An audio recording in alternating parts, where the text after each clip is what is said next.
यहाँ पर एसीबी का सर्च ऑपरेशन जारी है। एसीबी की टीम नगर विकास न्यास पहुंची है। एसीबी द्वारा यूआईटी में सर्च ऑपरेशन चलाया जा रहा है। भीलवाड़ा एसीबी और अजमेर एसीबी की ओर से संयुक्त रूप से यह कार्रवाई की जा रही है। 8 लोगों की टीम पूछताछ में जुटी हुई है। तो बड़ी खबर आपको बता रहे हैं, जहां पर एसीबी की टीम नगर विकास न्यास पहुंचकर पूछताछ कर रही है। बता दें कि यूआईटी में सर्च ऑपरेशन चलाया जा रहा है। इसमें भीलवाड़ा एसीबी से लेकर अजमेर एसीबी भी मौजूद है। एसीबी की टीम वहां पर संयुक्त रूप से कार्रवाई में जुटी हुई है और पूछताछ की जा रही है। कुल 8 लोगों की टीम बताई जा रही है जिस वक्त पूछताछ में जुटी हुई। तस्वीरें देखिए, कार्रवाई जहां पर की जा रही है वहां से ये तस्वीर आपको दिखा रहे हैं, जहां पर सर्च ऑपरेशन एसीबी की ओर से किया जा रहा है। तो रिश्वतखोरों पर लगाम लगाने के लिए लगातार एसीबी की ओर से कार्रवाइयां की जा रही है। एक और बड़ी कार्रवाई इस वक्त देखी जा रही है भीलवाड़ा में, जहां पर जॉइंट ऑपरेशन एसीबी की टीम द्वारा किया जा रहा है और लगातार पूछताछ भी जारी है। कई सवालों की लंबी फहरिस्त लिस्ट है एसीबी के पास, जिसे लेकर पूछताछ की जा रही है, जिससे कि भ्रष्टाचार के जो मामले हैं उसका खुलासा हो सके। तो यूआईटी में ये कार्रवाई की जा रही है, जहां से आप तस्वीर देख पा रहे हैं।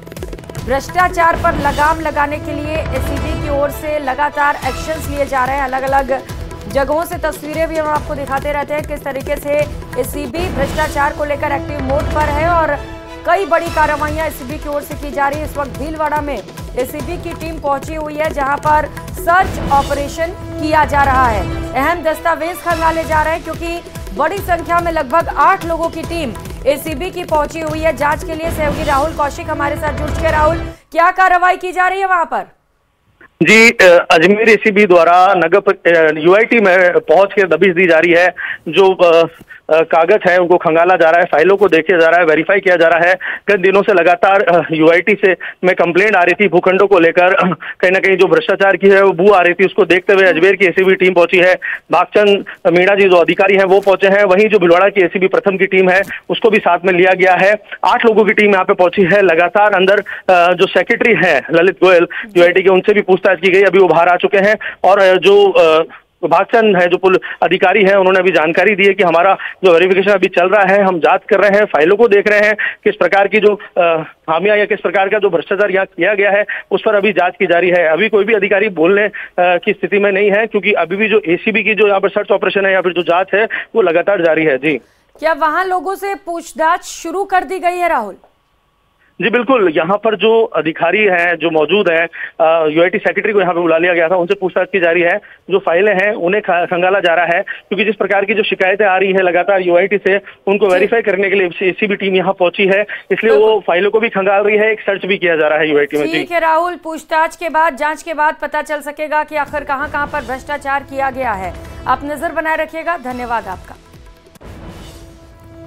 और अब खबर 12 से, जहां पर 4 मूर्ति चौराहे के पास बाइक सवार युवक की 39,000 की नकद रखी थैली गिर गई, जिसे एक अधेड़ उठाकर ले गया।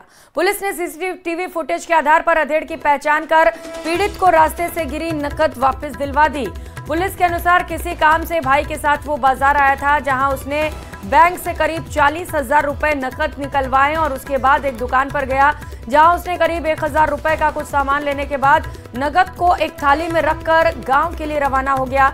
वापस लौटते समय उसकी करीब 39,000 रुपए की नकद से भरी थैली 4 मूर्ति के समीप रास्ते में गिर गई। काफी देर बाद जब उन्हें नकद से भरी थैली गिरने का पता चला तो उन्होंने तलाश शुरू की और इसके बाद पुलिस के पास पहुंचे। तो तस्वीर आप देख पा रहे हैं, बैंक से 40,000 रुपए निकालने के बाद 1,000 रुपए जहां उन्होंने खर्च किए, तो वहीं बाकी के बचे पैसे यानी कि 39,000 रुपए उन्होंने एक थैले में रखे और वो थैला बीच रास्ते में गिर गया, जिसे एक अधेड़ ने उठा लिया।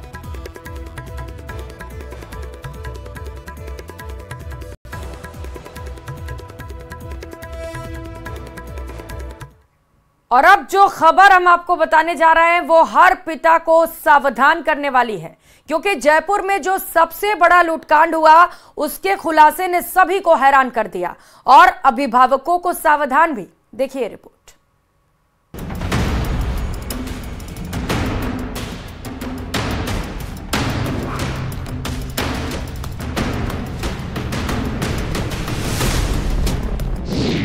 अभिभावक सावधान, अगर घर में है शैतान।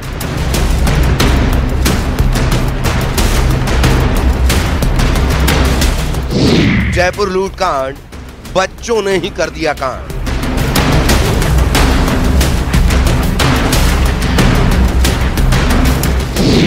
बेटे ने ही चचेरे भाई संग रची लूट की साजिश।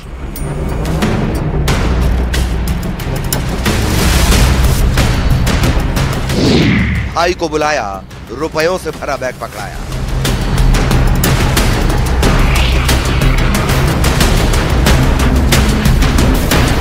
जयपुर के सबसे पॉश इलाकों में से एक विधायकपुरी में जब 75 लाख रुपए की लूट की खबर सामने आई तो पुलिस मामले में एक्टिव हो गई और मामले की जांच और पड़ताल शुरू कर दी।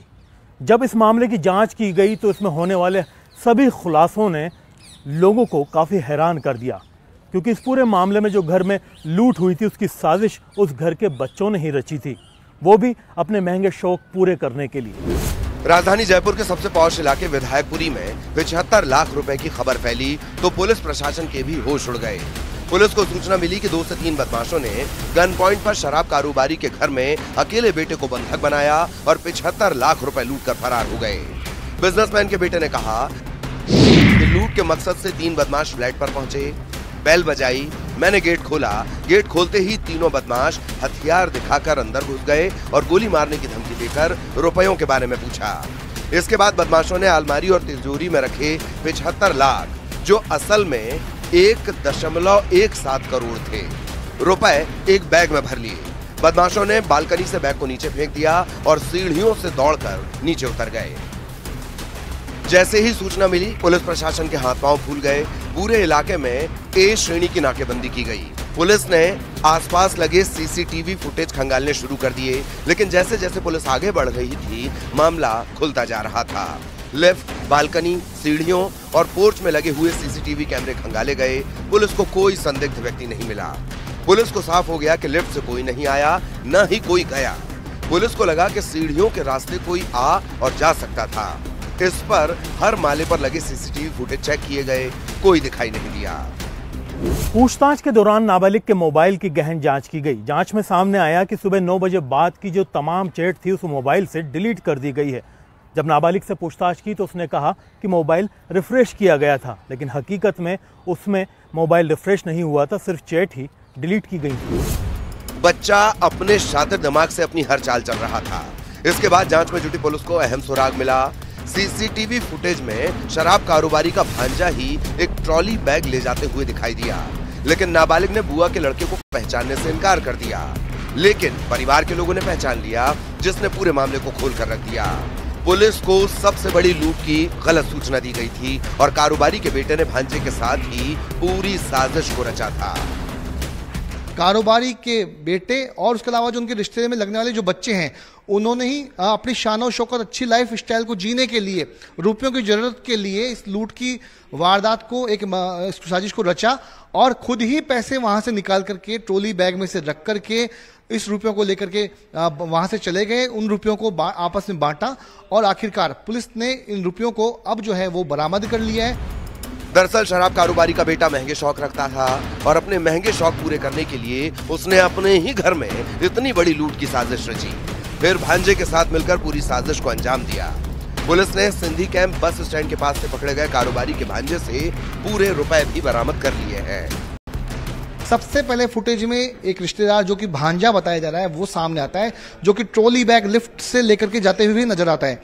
पुलिस ने सबसे पहले उसको सिंधी कैंप बस स्टैंड के पास से पकड़ा। पकड़ने के बाद में पुलिस ने और आखिरकार फिर एक एक कड़ी को जोड़ते हुए पुलिस आखिरकार कारोबारी के घर तक पहुंची और कुल मिला के साफ हो गया कि घटना पूरी तरीके से झूठी थी, मनगढ़ंत थी। लाइफ स्टाइल जीने के लिए रुपए चुराने की वारदात को अंजाम दिया गया था घर के बच्चों ही द्वारा।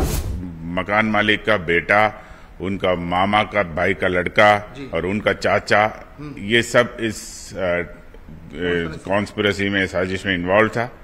और उसका जो आलीशान लाइफस्टाइल है, किसका?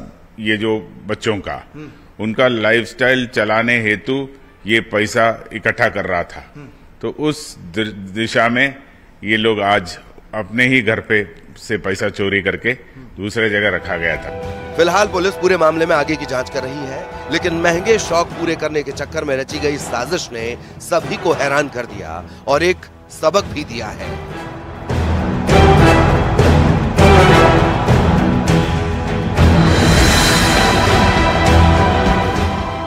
न्यूज़ 18 के लिए जयपुर से विष्णु शर्मा की रिपोर्ट।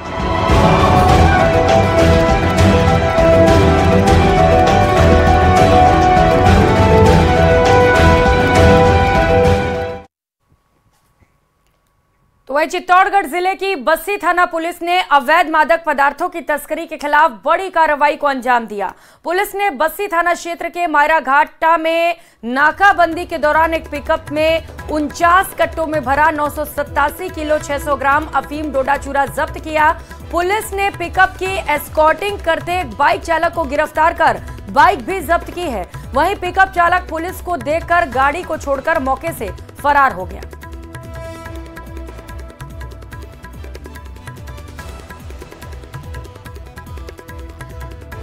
और अब खबर 12 से है, जहां होटल में बीती रात डॉक्टर ने उत्पात मचाया। शराब पार्टी के दौरान नशे में धुत डॉक्टर होटल स्टाफ से उलझ पड़ा।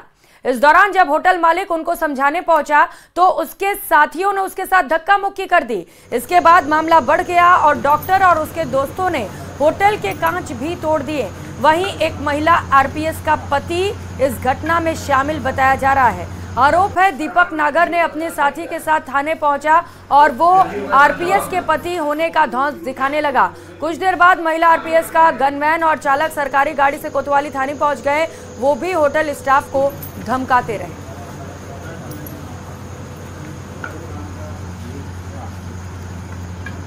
और खबरों में आगे बढ़ते हुए राजधानी जयपुर में पहली बार डिजिटल अरेस्ट कर लाखों रुपए की साइबर ठगी का एक ऐसा मामला सामने आया जिसमें साइबर ठगों ने स्टेट बैंक ऑफ इंडिया की महिला मैनेजर को 5 घंटे वीडियो कॉल कर डिजिटल अरेस्ट कर रखा था। उसे धमकाकर 17 लाख रुपए का ऑनलाइन ट्रांजैक्शन अपने खाते में करवा लिया। कैसे होता है डिजिटल अरेस्ट और किन लोगों को इसमें निशाना बनाया जाता है, इस रिपोर्ट में समझिए।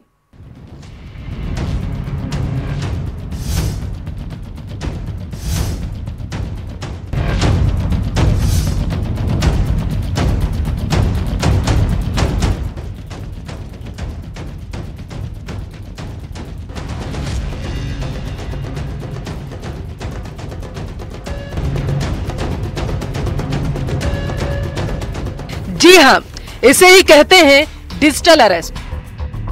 और इसमें फंसते हैं पढ़े लिखे अफसर ग्रेड के लोग। जयपुर की एक बैंक मैनेजर को भी साइबर ठगों ने डिजिटल अरेस्ट करके तकरीबन 17 लाख रुपए अपने खाते में ट्रांसफर करा लिए। डिजिटल अरेस्ट की शिकार महिला बैंक मैनेजर जयपुर के महेश नगर इलाके में रहती है और साइबर ठगों ने उसको इतना डराया धमकाया कि कई घंटे उसने खुद को एक कमरे में बंद करके रखा।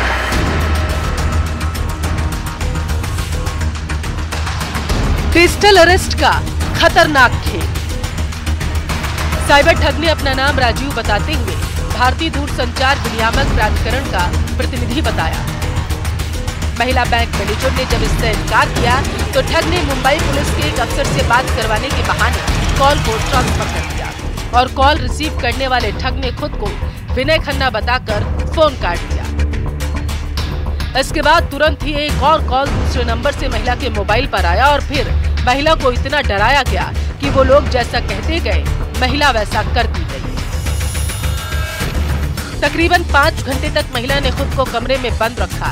पहले एफडी तुड़वाती, फिर म्यूचुअल फंड भी बंद करवा रही थी। इस बीच घर वालों ने टोका तो बताया कि सीबीआई वाले कुछ पूछताछ कर रहे हैं। इस तरह वापस वो कमरे में बंद हुई।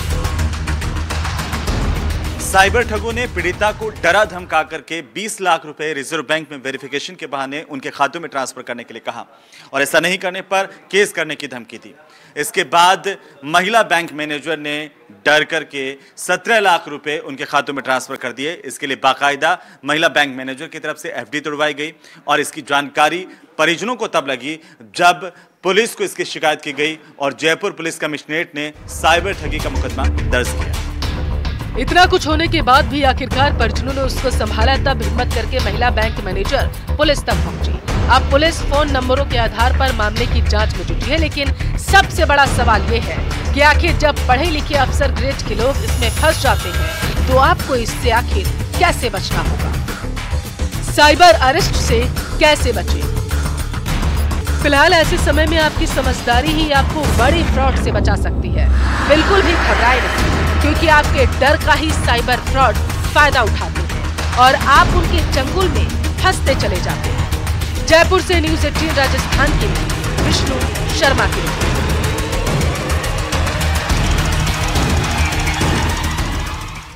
और अब खबर झुंझुनू से है, जहां पर राशन डीलर द्वारा गरीबों के हक पर डाका डालने का मामला सामने आया। मामला कलोठड़ा गांव का है, जहां राशन डीलर द्वारा राशन वितरण में गड़बड़ी के खिलाफ दुकान के सामने ग्रामीणों ने प्रदर्शन किया। इसके साथ ही उच्च अधिकारियों को शिकायत भी की। विरोध प्रदर्शन कर रहे ग्रामीणों ने बताया कि डीलर अमित द्वारा समय पर राशन नहीं दिया जाता और राशन कार्ड धारी को हर महीने मिलने वाले अनाज कम दिए जाते हैं। कार्ड धारकों ने बताया कि जब वे डीलर के यहाँ राशन लेने आए तो डीलर के द्वारा राशन कम दिया गया। जब लोगों ने दूसरी जगह राशन तुलवाया तो 20 किलो की जगह 18 किलो और जिनको 30 किलो मिलना था उन्हें भी कम राशन दिया गया। ये जी हमने राशन तुलवाया यहाँ पे अमित डीलर के पास। इसने राशन तोल के दिया, हमने बाहर जाके 2 कांटों पे तोला तो उसमें किसी में 2.5 किलो, किसी में 3 किलो, कम से कम हमने 10-12 परिवार का राशन तोला है। और उसमें हर कट्टे में जो 30 किलो का था उसमें 27 किलो, किसी में 28 किलो, 40 किलो था उसमें 37 किलो, 38 किलो सामान मिला है। और ये हर परिवार के साथ ये घपला कर रहा है, किसी को भी पूरा राशन नहीं दे रहा है। इसके विपरीत प्रशासन कार्रवाई करे। ये हमें 30 किलो गेहूँ मिलते थे तो हमने उनकी तुलाई की तो 28 किलो गेहूँ निकले। ठीक है, तो इस प्रकार ये डीलर जो कार्रवाई कर रहा है ये ऐसा नहीं चलेगा। इसको बर्खास्त किया जाए और नया डीलर लगाया जाए। उधर मुंबई में केंद्रीय मंत्री अर्जुन राम मेघवाल ने कहा कि नए आपराधिक कानून 1 जुलाई 2024 से लागू किए जाएंगे। 3 आपराधिक कानून विचार विमर्श के बाद पेश किए गए हैं। टेक्नोलॉजी और फोरेंसिक विज्ञान में विकास को देखते हुए ये 3 कानून आवश्यक थे। उन्होंने कहा कि वर्तमान सरकार का लक्ष्य देश की जनता को न्याय प्रदान करना है। तो चारों तरफ 3 नए कानूनों की तारीफ हो रही है। जो बीजेपी के नेता हैं वो भी जमकर इसकी तारीफ कर रहे हैं और वो कह रहे हैं कि कानूनों में बदलाव और नए कानून लाना जरूरी हो गया है। और ऐसे में अर्जुन राम मेघवाल ने क्या कहा, सुनाते हैं।